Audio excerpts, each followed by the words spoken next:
ويبشر المؤمنين الذين يعملون الصالحات أن لهم أجرا كبيرا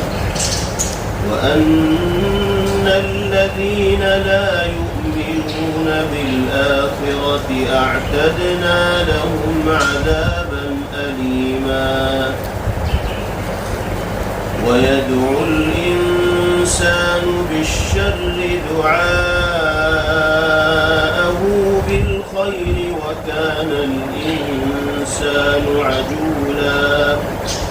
وجعلنا الليل والنهار آيتين فمحونا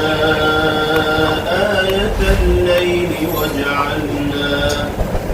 وجعلنا آية النهار مبصرة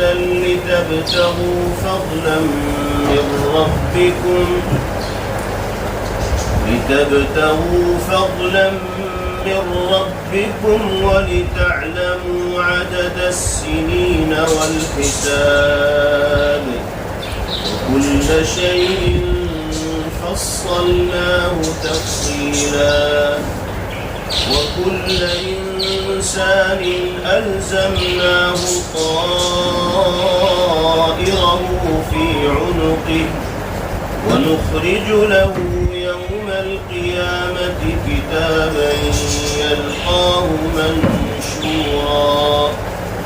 اقرأ كتابك كفى بنفسك اليوم عليك حسيبا من اهتدى فإنما يهتدي لنفسه ومن ضل فإنما يضل عليها ولا تزر وازرة وزر أخرى وما